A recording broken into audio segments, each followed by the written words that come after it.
Wassalatu wassalamu ala man la nabiyya ba'da amma ba'd.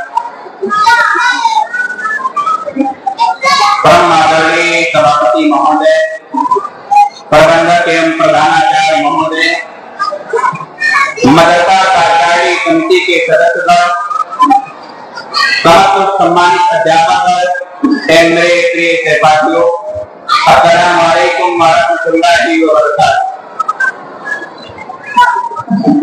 हम नफरत के सौदागर नहीं, हम मोहब्बत के ताजिर हैं।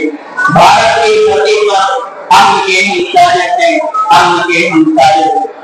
सर्वप्रथम मैं आप सभी देशवासियों को स्वतंत्रता दिवस की हार्दिक शुभकामनाएं देता हूँ। इस समारोह में उपस्थित आज तक का हार्दिक अभिनंदन करता हूँ। आज के इस अवसर पर मुझे आज देशभक्ति की ओर से विचार करने का अवसर हुआ है। प्रिय सौदागर, आज हम और आप सब लोग अपने देश के व्यवसायों पर स्वतंत्रता दिवस के अवसर पर एकत्र हुए हैं। 15 अगस्त का दिन हर भारतीय नागरिक के लिए गर्व, सम्मान एवं देशभक्ति का प्रतीक है। यह दिन हमें आजादी के संघर्ष को याद दिलाता है, जब हमारे वीरों ने अपना सब त्याग कर हंसते हंसते जान कुर्बान करके हमें स्वतंत्र भारत दिया। वह पहला स्वतंत्रता संग्राम जिसे भारत का प्रथम स्वाधीनता युद्ध कहा जाता है, उसने आजादी की लड़ाई, उसके बाद महात्मा गांधी के नेतृत्व में सत्याग्रह और आंदोलन हुआ। नेताजी सुभाष चंद्र बोस की आजादी और भगत सिंह, राजगुरु, सुखदेव का प्रधान एवं चंद्रशेखर आजाद नेता, इन सब ने अंग्रेजों की नींव डाली। 15 अगस्त 1947 को भारत की आजादी के साथ थी। आज भारत के प्रथम प्रधानमंत्री पंडित जवाहरलाल नेहरू ने लालच से नीति के दायरे द्वारा पृथ्वी जिंदगी का वापस देकर ये घोषणा की कि भारत अब स्वतंत्र है। प्रिय देशवासियों, आज का ये स्वतंत्रता दिवस का पर्व हमें याद दिलाता है कि हमारे स्वतंत्रता सेनानियों महात्मा गांधी और चंद्रशेखर आजाद, मौलाना अबुल कलाम आजाद, डॉक्टर भीमराव अम्बेडकर अनेकों क्रांतिकारियों ने अपने प्राणों की आहुति देकर हमें स्वतंत्र भारत किया।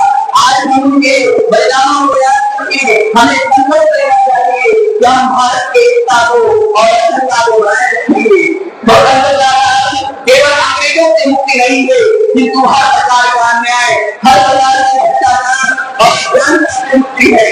स्वतंत्रता हमें अधिकार देती है कि हम और साथ ही साथ हमें अपने कर्तव्यों को भी करती है कि हम देश की अखंडता को, देश की एकता को बनाए रखें। आज भी हमारे जवान सीमाओं पर दिन रात मेहनत करके दिन रात तेज धूप और एवं कठिन परिस्थितियों का सामना करते हुए दिन रात देश की रक्षा में लगे हुए हैं। कारगिल से लेकर गलवान घाटी तक, पहलगाम हमले से लेकर ऑपरेशन सिंदूर और ऑपरेशन महादेव तक हमारे हमारे जवानों ने उनकी वीरता हमें संदेश देती है कि स्वतंत्रता की रक्षा निरंतर प्रयास और बलिदानों से संभव है। आज हमें स्वतंत्रता दिवस के अवसर पर यह संदेश देना चाहिए कि हम ईमानदारी और पूरी निष्ठा से देश की सेवा करेंगे। हम स्वच्छ भारत, आत्मनिर्भर भारत और इसी तरीके से भारत के निर्माण में भागीदारी करेंगे। हम देश की एकता को और देश की अखंडता को सबसे ऊपर रखेंगे। अगर हम सब मिलकर वे अपने अपने स्तर से देश की सेवा करेंगे तो भारत न सिर्फ विश्व के सबसे बड़े लोग रहेगा, किंतु एक बार फिर विश्व गुरु के रूप में बनेगा। जय हिंद,